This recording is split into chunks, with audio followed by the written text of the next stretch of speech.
Oris Baratheon, o bom parte 5. A queda do pavor. O Septão foi o primeiro a chegar. A fé dos sete, silenciosa e aparentemente dócil durante o reinado de Robert, despertara como uma víbora sob o jovem rei Oris. Liderados pelo Alto Septão, um homem de olhos penetrantes e boca sempre curvada em desaprovação, os devotos começaram a pregar contra os pecados da corte. Basta de corrupção, clamavam nas plazas. Basta de devassidão. Basta de sodomia. A sodomia. A palavra atravessou o Porto Real como fogo em palha seca.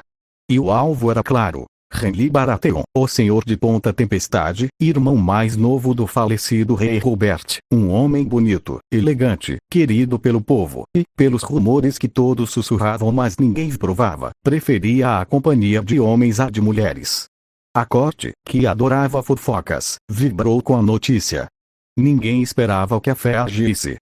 A prisão. 18 septões armados com cajados de ferro, uma milícia recém-formada chamada os Filhos do Guerreiro, reconstituída após séculos de extinção, invadiram os aposentos de Renly na Fortaleza Vermelha.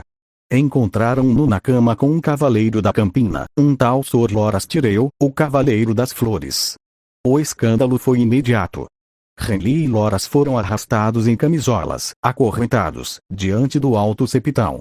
A acusação: crime contra a natureza, sodomia, perversão dos deuses.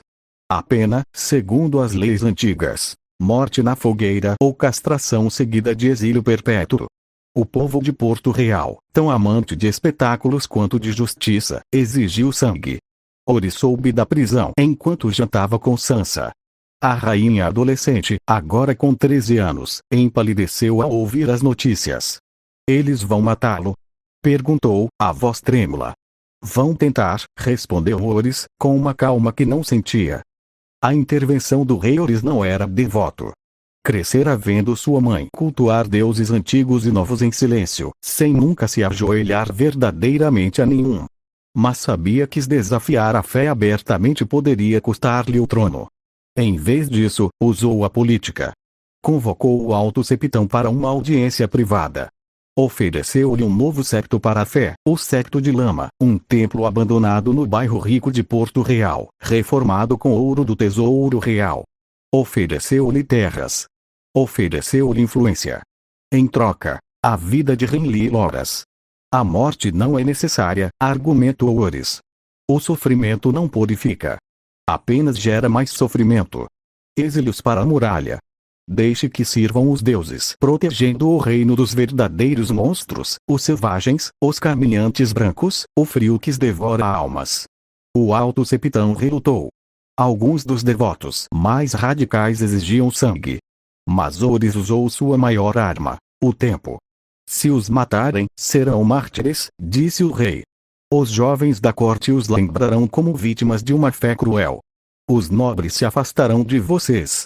O povo sempre ama os mortos mais do que os vivos. No final, o acordo foi feito.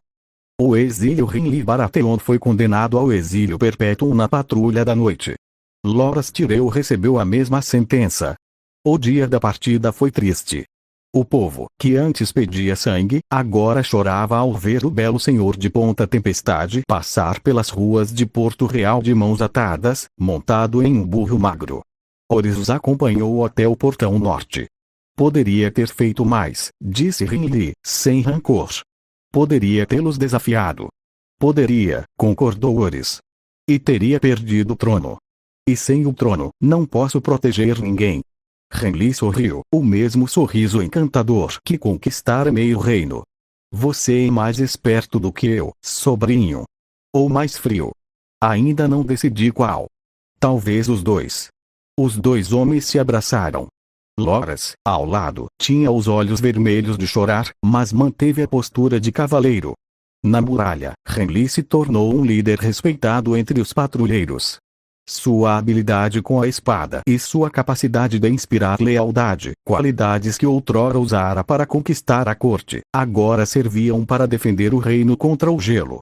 Loras Tyrell, o Cavaleiro das Flores, aprendeu a lutar como uma espada de dois gumes e nunca mais tocou em uma rosa. Dizem que, nas noites mais frias, Renly e Loras dormiam lado a lado, aquecendo-se mutuamente. A muralha era fria. Mas o amor, descobriram, era mais quente do que qualquer fogueira. O senhor de Ponta Tempestade correu-lhe exilado. Ponta Tempestade ficou sem senhor.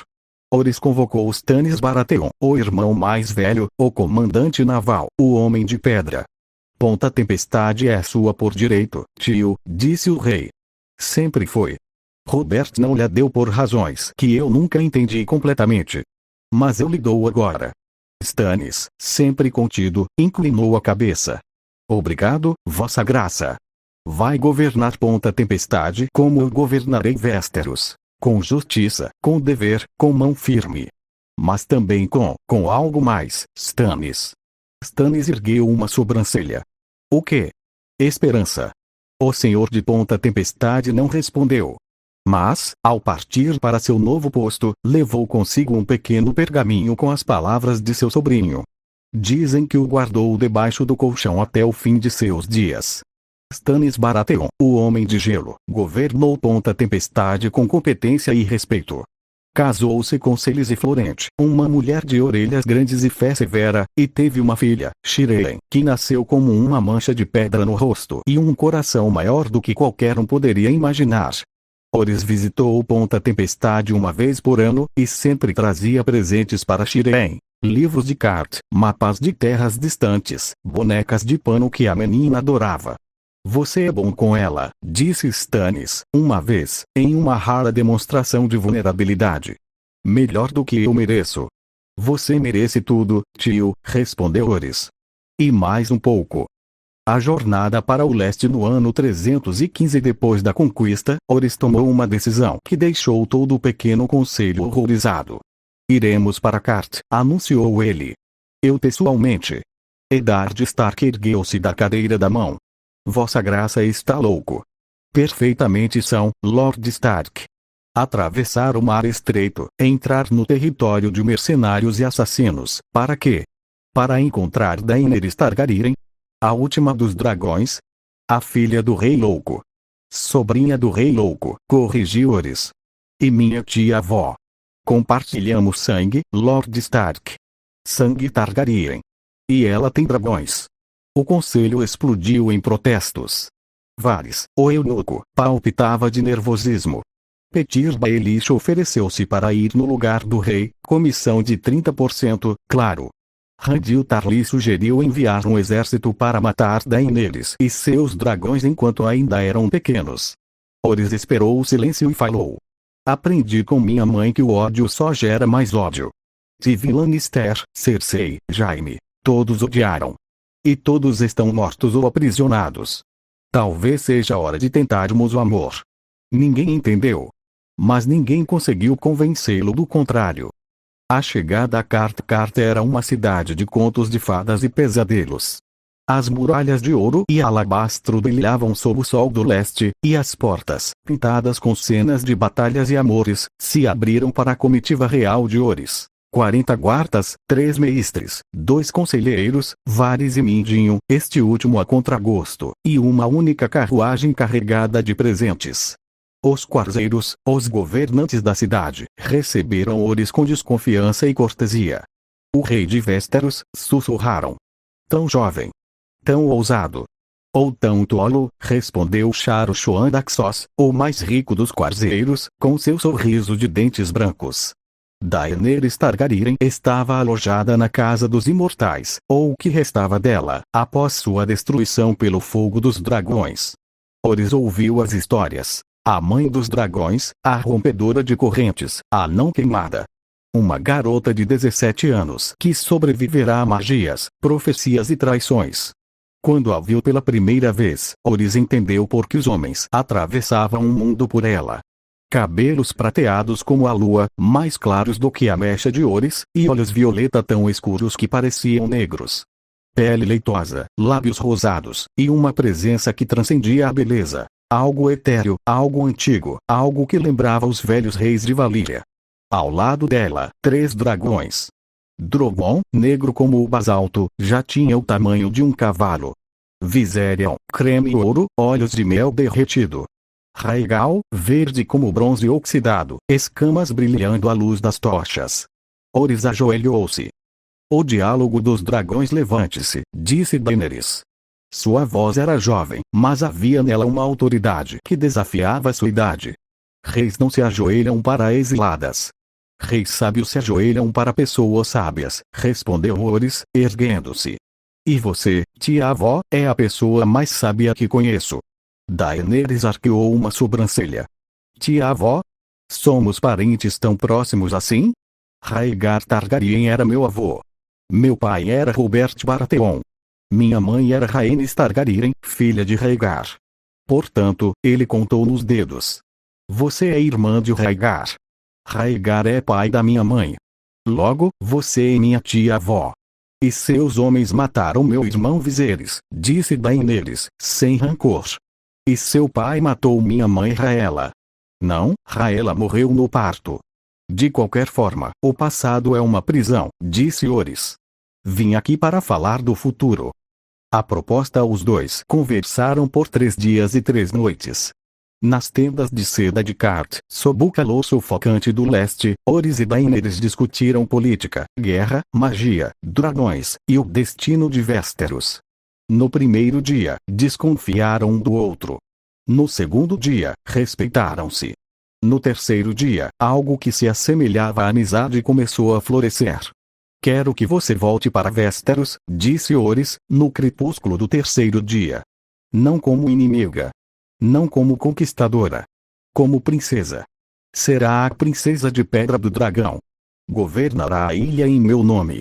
Seus conselheiros, seus cavaleiros, seus seguidores, todos serão bem-vindos. Até seus dragões. Daenerys riu. Dragões não podem ser domesticados, sobrinho neto. Dragões podem ser convencidos, respondeu Orys. Assim como tia-avós. Ela ficou em silêncio por um longo momento. Drogon, seu mais feroz, aninhou-se ao lado dela como um cão gigante. Meu irmão Viserys passou a vida inteira sonhando em recuperar o trono, disse ela finalmente. Ele teria te matado só por me oferecer um título. Viserys está morto. Sim. Daenerys tocou o ouro líquido de seu colar. E eu estou viva. E aprendi que o trono não é tão importante quanto o povo.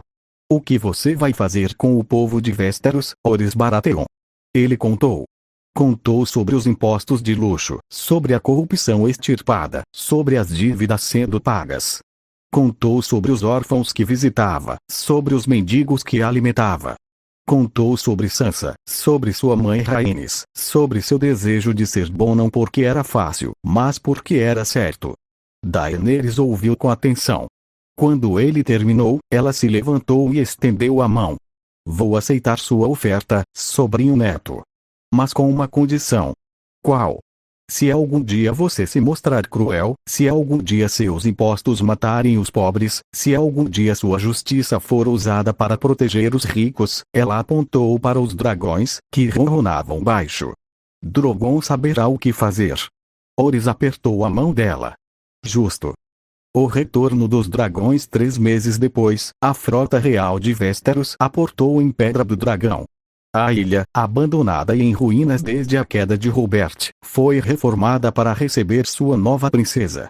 Os toldos negros e vermelhos dos Targaryen foram hasteados novamente, mas ao lado dos veados coroados de Baratheon.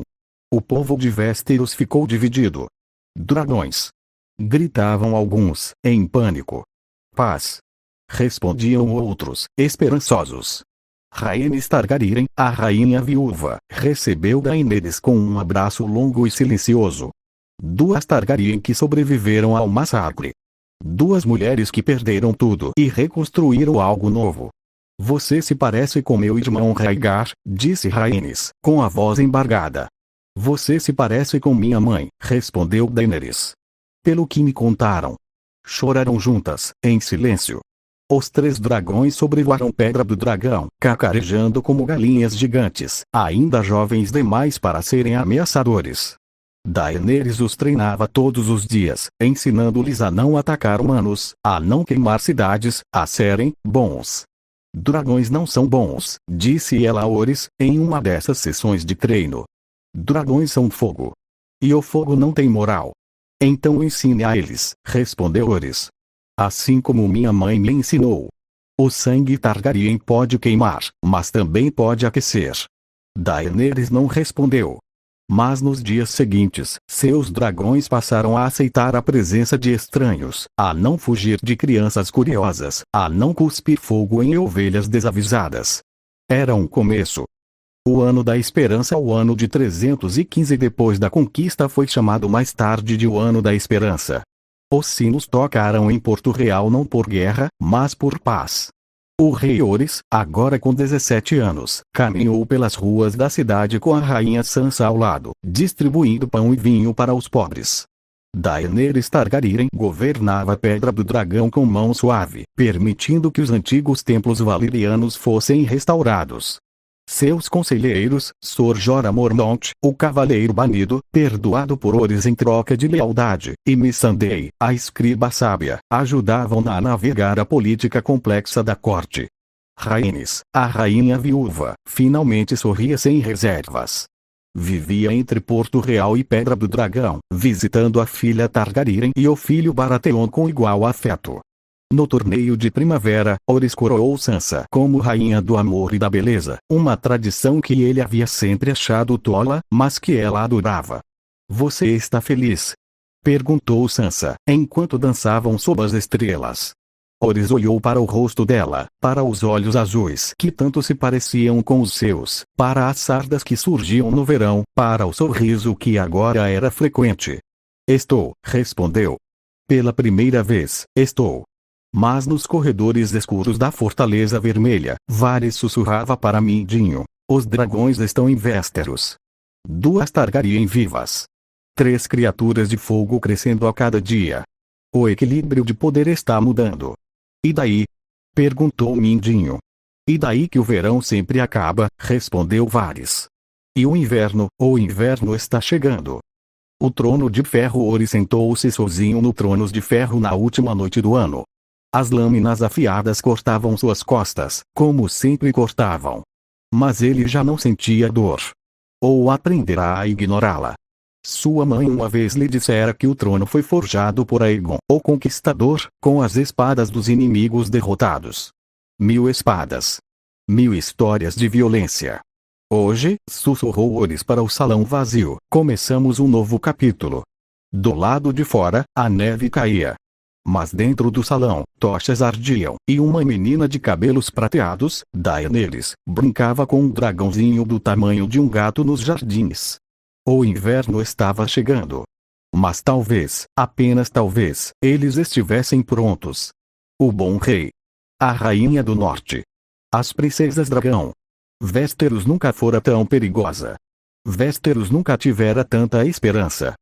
Fim da parte 5.